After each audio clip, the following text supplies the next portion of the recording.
Copeirinhas e copeirinhas de Toledo, está no ar mais um episódio do Toledo News na Copa. Eu sou o Kelvin Polasso. Eu sou o Pedro Vitor. E hoje a gente volta para o nosso quinto episódio do Toledo News na Copa. A gente já falou aí sobre artilharia, favoritos, quem pode surpreender, quem pode decepcionar no Mundial. E dessa vez a gente vem de convocação. Lembrando que o técnico Tite convoca a seleção brasileira na próxima segunda-feira, dia 7 de novembro.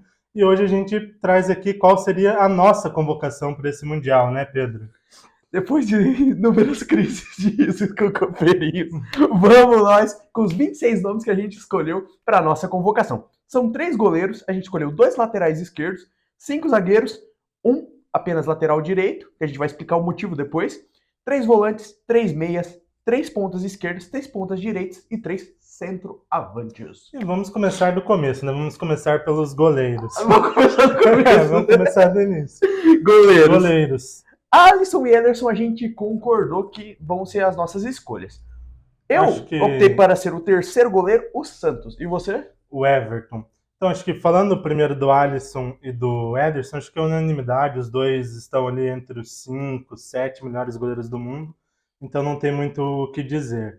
Eu escolhi o Everton porque, para mim, é ele quem tem tido maior regularidade entre os goleiros brasileiros nos últimos anos, nesse ciclo de 4 anos. Ele foi muito bem aí com o Palmeiras em Libertadores, Copa do Brasil, Brasileirão.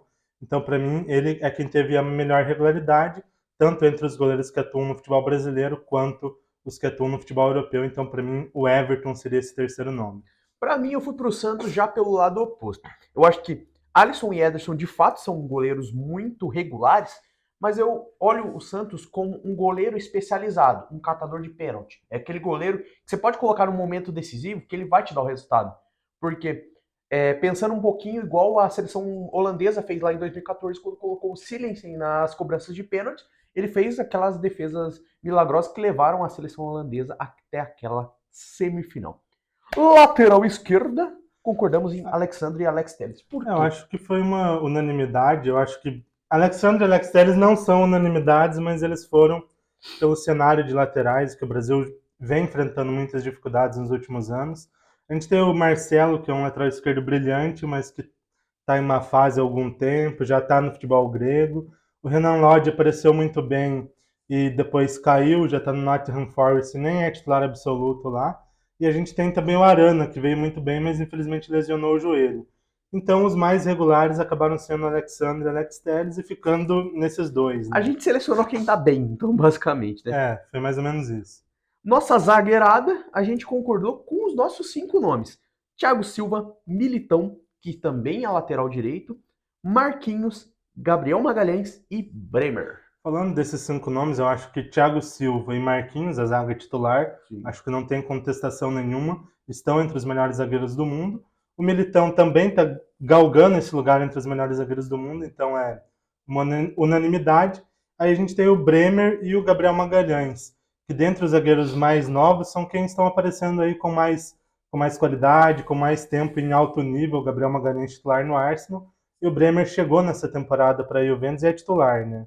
Você tem, além de 4 bons zagueiros que conseguem jogar entre si, você tem 2 duplas, uma titular e uma reserva, e um zagueiro que consegue ainda jogar de lateral. Então você ganha aquele bônus, aquele plus. Vamos para a lateral direita, lateral que a gente discordou. A gente discordou de um nome aqui na lateral direita. Acho que eu vou mais para o lado do Danilo, acho que é um jogador que também pode fazer outras funções, pode jogar na lateral esquerda, como zagueiro dos dois lados também, e é o jogador mais regular no alto nível há mais tempo. Então, por isso, eu optei por Danilo. Eu já vou de Emerson. Para mim, o zagueiro Emerson Royal, né? Emerson Royal, lateral direito do Tottenham. Para mim, ele é de fato a melhor opção para lateral direita, e eu vejo como um jogador, até certo ponto, com mais recursos técnicos que o Danilo. Não que o Danilo não seja bom, eu acharia ele como uma segunda opção, caso a gente fosse escolher 2 e não considerasse o Militão já como a segunda opção para a lateral direita. Agora, meio campo, né? Volantes e meias, a gente mais ou menos foi na mesma linha. 3 volantes, Casemiro, Fabinho e Bruno Guimarães. E os nossos meias, Paquetá, Everton Ribeiro e Felipe Coutinho. Eu acho que quanto aos volantes não tem muito o que contestar. Casemiro e Fabinho ali à frente da zaga estão entre os melhores do mundo, se não são os dois melhores do mundo, ali brigando com o Kanté e alguns outros nomes. O Bruno Guimarães está jogando demais e como segundo volante é o único nome que aparece hoje assim como um expoente, porque a gente tem outros nomes como Gerson, Bruno Guimarães, Arthur, que acabaram não rendendo tudo o que se esperava. Então, Bruno Guimarães aparece mais forte. Quanto aos meias mais ofensivos, o que você quer falar, Pedro? Dos meios ofensivos, a gente tem o Paquetá, que ele é aquele jogador que sabe jogar como camisa 8 e sabe jogar como um camisa 10. O Everton Ribeiro, que faz uma função diferente, que ele é um camisa 10, mas sabe flutuar ali muito pelos lados. E a gente tem o Felipe Coutinho, que é um jogador especializado em bola parada.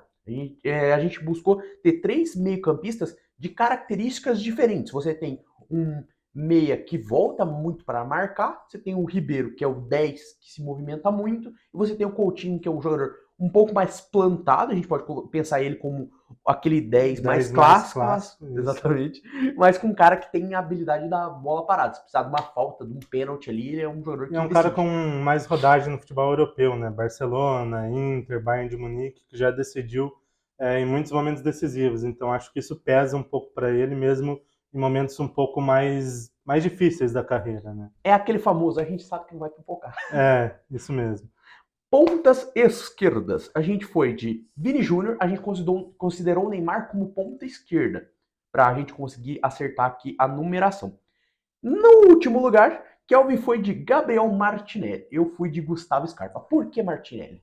Eu acho que o Martinelli ele já demonstrou mais no futebol europeu. Ele vem muito bem no Arsenal aí, pelo menos há umas 2 temporadas e meia.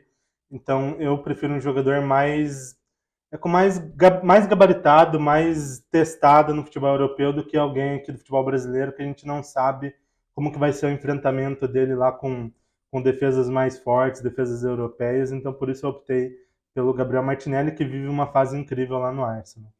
O Scarpa eu já fui considerando que em janeiro ele vai para o Nottingham Forest. Não é certeza de que vai ser um grande desempenho, mas eu vejo o Scarpa muito como um jogador versátil. Se você precisa dele como meia, como ponta, como meia centralizado, é uma carta Já coringa no jogou de time. lateral esquerdo, Já ala jogou de esquerdo lateral esquerdo com o Abel com o Ferreira. Abel Ferreira. Então, o Scarpa é um jogador muito versátil, é um jogador que é canhoto, mas sabe jogar muito bem com a perna direita. É aquele famoso 12º jogador. E ainda, por ser até um jogador desconhecido da maioria das seleções, pode até ser uma peça surpresa, tipo, como é que esse cara joga? Então, eu coloquei ali como aquela pimentinha, vai que Um trunfo, surpreende. né? Um trunfo. Exatamente. Agora, ponta direita, vamos lá. Anthony, Rafinha e Rodrigo. Para nós, foi Acho que consenso. foi unanimidade. O Rafinha, quando ele vestiu a camisa da seleção brasileira, parece que nasceu para ele. Jogou demais, assumiu a posição ali de titular na ponta direita e é dele. Mesmo eu achando que o Rodrigo e o Anthony são mais jogadores do que ele. Sim. Mas ele foi muito bem na seleção e hoje, para mim, ele é titular na ponta direita.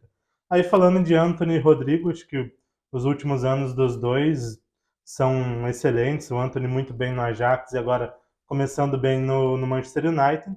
E o Rodrigo foi bem demais no Santos, no Real Madrid, está jogando demais, decidiu com gols muito importantes na Champions, então não tinha como o Rodrigo ficar de fora. A gente olhou muito nessa ponta direita, a gente tem 3 jogadores muito diferentes. O Anthony, que é um ponta muito agudo, mas de não tanta finalização. O Rafinha, que já é um ponta muito mais de toque de bola. E o Rodrigo, que já diz o nome, é o raio, é o cara veloz, é o cara que habilidoso, pode puxar um contra-ataque em muita velocidade, aquele cara que pode entrar no segundo tempo com muita velocidade, além de também ser centroavante. Ele é versátil, né? Porque ele pode jogar na ponta direita, ele já jogou também na ponta esquerda, rendendo bem nas duas. Já jogou como um meia ou um atacante atrás do centroavante. Exato. E já jogou como falso 9. Então o Tite vai poder usar o Rodrigo em várias posições e em todas com muita qualidade. A centroavance, eu sei que vocês estão assistindo o vídeo, vocês estão esperando para ver se a gente vai falar aquele nome que é igual o do comentarista, né? Claro. Aquele glorioso nome. Vamos ver se o Pedro está na convocação. Vamos lá. Richarlison e Gabriel Jesus, concordamos desses nomes? Eu acho que são dois nomes que também têm uma versatilidade. Eles podem jogar tanto na ponta como de centroavante e já tiveram bons momentos nos dois quesitos, então, e vem bem na Europa, então acho que ficou ali meio que consenso desses dois nomes. O Gabriel Jesus, desde que foi pro Arsenal, conseguiu se fixar aqui. É, de fato, um centroavante. Ele sabe fazer aquele jogo de centroavante, é um cara mais baixo, mais veloz. O Richarlison é aquele cara mais plantado, aquele mais centroavante. Até pela questão do Richarlison, o Kelvin escolheu como seu terceiro centroavante o Firmino. Eu já fui de Pedro, atacante do Flamengo. Por que Firmino? Por que o Firmino? Eu acho que o Firmino está numa fase incrível nesse início de temporada, então corrobora para ele estar entre os 26. É um cara mais testado no futebol europeu, contra grandes adversários, e ele também é um cara versátil. Ele pode jogar ali como o 9, um falso 9, e também pode jogar atrás do centroavante na função que o Neymar está fazendo hoje. Então, se tiver algum problema com o Neymar, Deus queira que não, né? Deus queira que não. Mas se precisar em algum momento, ele pode fazer essa função, ou até o Neymar caindo mais para o lado, ou jogando mais à frente. Então o Firmino é um cara que dá muito certo nessa função e vem muito bem. Por isso eu optei pelo Roberto Firmino. O Pedro, eu já pensei na questão de, ok, ele é um centroavante, ele tá em um bom momento, aquela história, né? Atacante, a gente julga muito pelo momento. Ronaldo, lá em 2002, ele tava num momento muito espetacular. Isso explica a boa Copa que ele faz. Muitas vezes, atacante é muito pela questão da confiança do cara de chegar e dar um chute, até às vezes inesperado. Então, o momento pesa muito pro Pedro. Outra coisa, a questão técnica dele ser, talvez, entre esses três atacantes, um dos que mais consegue se movimentar e tem familiaridade de jogar com outro atacante. O Richarlison, ele centraliza muito o jogo, quando ele é o centroavante. Quando é o Harry Kane, ele joga um jogo mais de lado, ele acaba muito abrindo o jogo. O Jesus é o centroavante do Arsenal, ele tá jogando como o 9. Já o Pedro é um cara que já tá acostumado a jogar muito com o Gabigol, essas trocas de posição, essas jogadas mais ensaiadas. Abrir espaço para alguém entrar. Exatamente. Né? Infiltração, elemento surpresa. E considerando que o Neymar, ao que tudo indica, vai jogar como um 10, o Pedro e o Neymar podem fazer muito essa jogada de ir pro lado pro Neymar. Ele é um cara que segura muito a bola, né? Se a gente precisar de uma bola longa, ele é um cara que pode ter essa facilidade de segurar a bola até alguém chegar para fazer a tabela. Então dá um desafogo em um momento que a seleção tiver um pouco mais recuado, enfrentando um momento de dificuldade. Até pela questão do cabeceio. Se você coloca... Você tem dois zagueiros altos, você tem Pedro e Richarlison, por exemplo. Você consegue manter um time que se movimenta bastante e ter a vantagem da bola aérea, né? É isso aí, galera. Esses foram os nossos 26 nomes aí. A nossa opinião sobre quem deveriam ser os 26 nomes para a Copa. A gente teve aí poucas divergências, mas no geral concordamos com a maior parte, né? Com certeza. Comentem aí quais seriam os seus 26 nomes. Quem que vocês acham que nossas escolhas boas? Quem vocês não concordam? Deixem seu comentário. Ou coloquem algum nome que a gente não citou aqui, que nenhum de nós citou. Então deixem nos comentários quem você acha que pode surpreender na lista do Tite, ou quem vocês gostariam de ver com a amarelinha lá no Mundial. Então esse foi o nosso 5º episódio do Toledo News na Copa. Lembrando que os episódios estão disponíveis no nosso Facebook, Instagram, TikTok e YouTube. Então confere lá e a gente volta em breve com mais vídeos aí do Toledo News na Copa. Até mais, galera! Até mais!